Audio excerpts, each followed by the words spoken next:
Hello friends, super magic રસોઈમાં મિત્રો હું આપનું સ્વાગત કરું છું। આજે હું આખા મરચાના ભજીયાના મસાલાની રેસીપી તમારી સાથે શેર કરું છું મિત્રો। તો તમને ચોક્કસ મારો વિડીયો ગમશે, ગમે તો લાઈક કરજો, શેર કરજો અને સબસ્ક્રાઇબ કરવાનું તો ભૂલતા જ નહીં। અને મિત્રો બાજુમાં રહેલું બેલ આઇકનને પણ પ્રેસ કરજો, જેથી કરીને લેટેસ્ટ વિડીયોની માહિતી તમને મળતી રહે। તો મિત્રો આપણે જ્યારે ભજીયા બનાવી છે ને ત્યારે જો વરસાદની સિઝન આવી રહી છે અને જો ભજીયા ખાવાની ઈચ્છા થશે જ મિત્રો, તો આપણે આખા મરચાનો મસાલો જે છે ને એમાં આપણને બરાબર મજા નથી આવતી। તો આ મસાલો હું આજે તમને ગોંડલનો જે ફેમસ પ્રખ્યાત મસાલો છે, જે ભરેલા આખા મરચાના ભજીયા બનાવે છે ને એ ત્યાંથી મસાલો લઈ આવે છે। તો એ લોકો પાસેથી મેં રેસીપી લીધી છે, તો એકદમ સોલિડ મસાલો બનશે।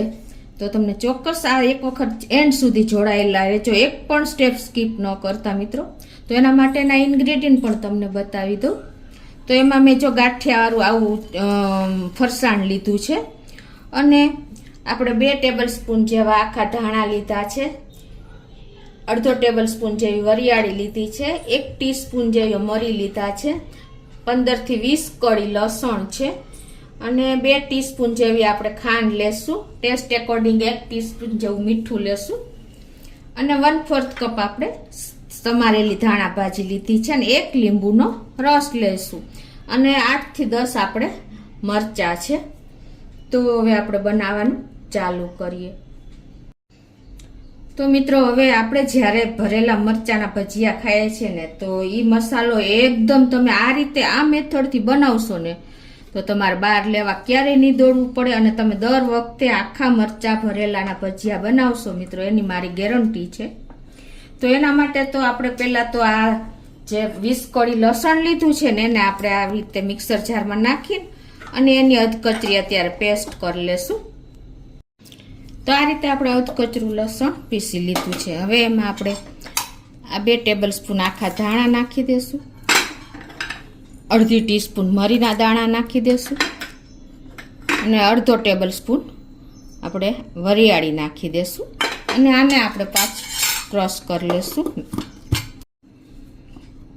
તો આ રીતે જો આપણે ધાણા વરિયાળી મરીને પીસી લીધા છે લસણ સાથે, અને હવે એમાં આપણે આ 1 કપ આપણે ગાંઠિયાવાળું ફરસાણ લીધું છે એને આપણે આમાં નાખી દેશું, અને 2 ટીસ્પૂન જેવી આપણે ખાંડ નાખી દેશું।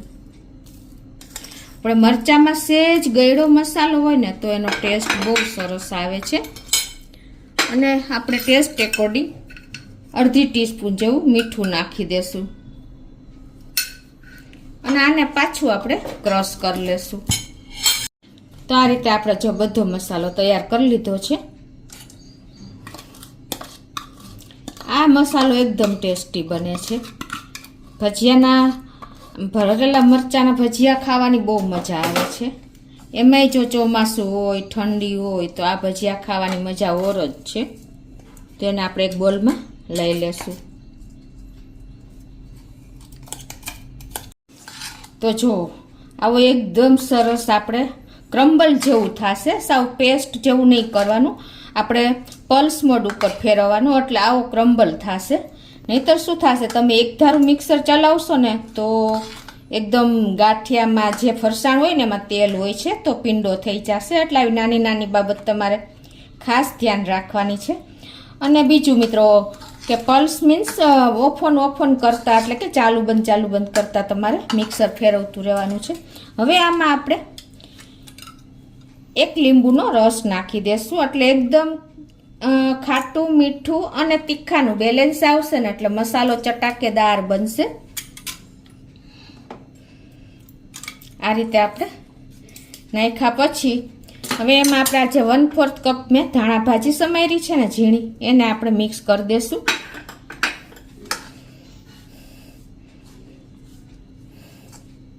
એકવાર તમે ચોક્કસ આ રીતે મસાલો બનાવજો મિત્રો, અને મને કોમેન્ટ બોક્સમાં જણાવજો કે આ તમને કેવી ચટાકેદાર મસાલો લાગ્યો કે નહીં, એટલો ટેસ્ટી બને છે। હવે આપણે આ મસાલાને સાઈડ ઉપર રાખી દેશું। મિત્રો આટલો મસાલો છે ને આપણે 500 ગ્રામ મરચાં ભરી શકીએ છીએ. તો મરચાંમાં તમારે મોરા મરચાં લેવાના છે અને આ રીતે વચ્ચેથી સ્લીટ મૂકીને અને તમારે એના બીન્સ અને નસ આ રીતે કાઢી લેવાની છે, એટલે આપણે મસાલો પરફેક્ટ સરસ ભરી શકીએ. તે જો આપણે મરચાંના બીન્સ કાઢી લીધા છે. હવે તમારે એને આ રીતે જ આપણે મસાલો ફિલ કરી દેવાનો છે, કેમ કે આમ બહુ પ્રેસ કરીને નહીં કરીએ, થોડોક આપણે હળવા લાઈટ એવો ભરશું, નહીતર અંદર આપણે પાછું જો તેલમાં ચડશે ને તો વધારે ફિટ થઈ જશે ને તો લોચો લાગશે. એટલે આ રીતે તમારે સેજ હળવા હાથે પ્રેસ કરી અને આ બધો મસાલો ફિલ કરી લેવાનો છે.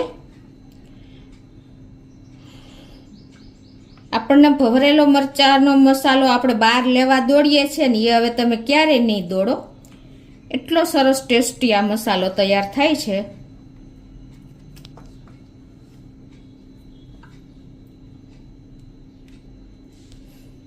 તો આ રીતે હવે આપણે બધા મરચાં ભરી લઈએ છીએ.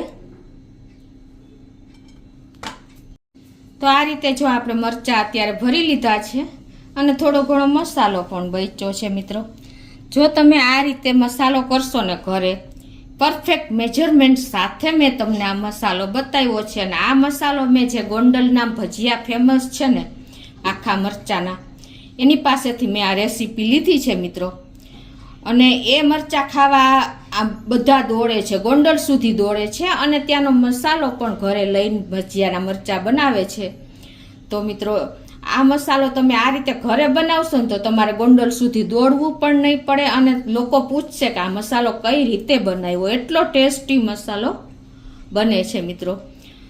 તો આનું પરફેક્ટ મેજરમેન્ટ તો મેં તમને બતાવી જ દીધું કે આપણે 1 કપ ફરસાણ લીધું છે ગાંઠિયાવાળું, અને 2 ટેબલ સ્પૂન ધાણા, અડધો ટેબલ સ્પૂન વરિયાળી, 1 ટીસ્પૂન મરીના દાણા, અને 2 ટીસ્પૂન ખાંડ, અડધી ટીસ્પૂન મીઠું, અને 1/4 કપ આપણે ધાણા ભાજી લીધી છે, અને 20 કળી આપણે લસણ. આ બધું પરફેક્ટ મેજરમેન્ટ હશે ને તો જ તમારો મસાલો આવો રેડી બનશે મિત્રો.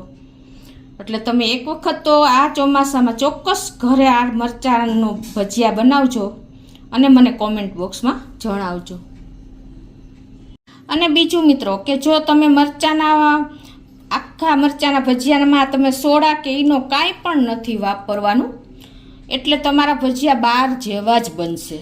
એમાં તમારે શું કરવાનું છે કે જો 500 ગ્રામ મરચાં હોય ને તો તમારે 1.5 કપ લોટ લેવાનો છે, બેસન કે ચણાનો લોટ કોઈ પણ, અને એમાં તમારે ઈનો કે સોડાનો બિલકુલ ઉપયોગ નથી કરવાનો, અને ટેસ્ટ એકોર્ડિંગ મીઠું નાખીને ખૂબ ફેટવાનું છે.